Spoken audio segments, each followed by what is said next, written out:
শেখ হাসিনা কি ক্যান্সার আক্রান্ত, রাজনীতি থেকে অবসর নিচ্ছেন? সামাজিক যোগাযোগ মাধ্যমে ঘুরছে এমনই একটি বিবৃতি, যেখানে দাবি করা হয়েছে প্রাণঘাতী ক্যান্সারে আক্রান্ত হয়ে রাজনীতি থেকে সরে যাচ্ছেন তিনি। জীবন সায়াহ্নে এসে শুধু পরকালের প্রস্তুতি নিতে চান। বিবৃতির নিচে স্বাক্ষরও আছে শেখ হাসিনার। সামাজিক যোগাযোগ মাধ্যম ছাপিয়ে সব মহলে এ নিয়ে চলছে নানা গুঞ্জন।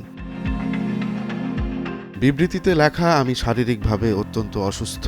প্রাণঘাতী ক্যান্সার আমাকে তিলে তিলে মৃত্যুর দিকে ঠেলে দিচ্ছে। আমার আর কোনো ক্ষমতা বা রাজনৈতিক আকাঙ্ক্ষা নেই। এই বক্তব্য মুহূর্তেই ভাইরাল হয়ে যায়। অনেকেই বলছেন আওয়ামী লীগের অফিসিয়াল ফেসবুক পেজ থেকে এটি প্রকাশ করা হয়েছে। আবার অনেকে সন্দেহ প্রকাশ করেছেন, কিন্তু সত্যিই কি শেখ হাসিনা এমন কোনো ঘোষণা দিয়েছেন?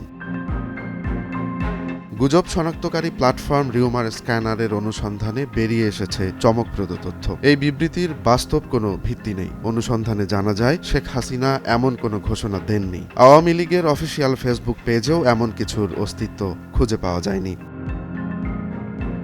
বিবৃতির ছবিতে রয়েছে একাধিক অসঙ্গতি। শেখ হাসিনার নাম বাংলার পাশাপাশি ইংরেজি এবং হিন্দিতে লেখা। আবার বিবৃতিতে ভারতের জাতীয় প্রতীক ব্যবহার করা হয়েছে, যা অত্যন্ত অস্বাভাবিক। শেখ হাসিনা কোনো বিবৃতি দিলে তাতে এসব থাকার কথা নয়।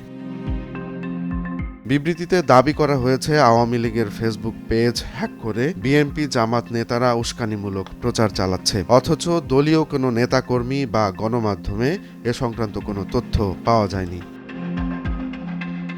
রাজনৈতিক বিশ্লেষকরা বলছেন এটি একটি সুপরিকল্পিত গুজব, উদ্দেশ্য রাজনৈতিক বিভ্রান্তি ছড়ানো। সম্প্রতি অন্তর্বর্তী সরকারের বিরুদ্ধে আওয়ামী লীগের কর্মসূচির ঘোষণা এসেছে। 1 ফেব্রুয়ারি থেকে 18 ফেব্রুয়ারি পর্যন্ত বিভিন্ন ধরনের কর্মসূচির কথা বলা হয়েছে। এর মধ্যেই শেখ হাসিনার অবসরের ভুয়া বিবৃতি ভাইরাল হওয়ায় চাঞ্চল্যের সৃষ্টি হয়েছে।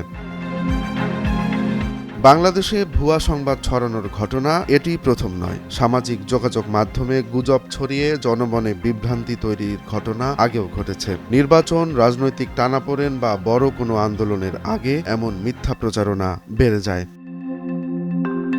তাহলে এই বিবৃতি ছড়ালো কে? রাজনৈতিক মহল থেকে বলা হচ্ছে এটি সরকারের ভাবমূর্তি নষ্টের জন্য একটি ষড়যন্ত্র। তবে আসল ষড়যন্ত্রকারীরা কারা, এটি এখনো স্পষ্ট নয়।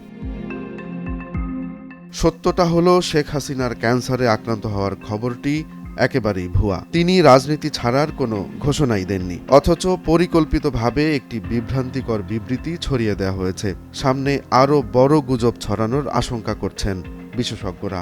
এখন প্রশ্ন, গুজব ছড়ানোর এই খেলা কতদূর গড়াবে? তাই সতর্ক থাকতে হবে সবাইকে। রোমান্স তালুকদার, নয়া দিগন্ত।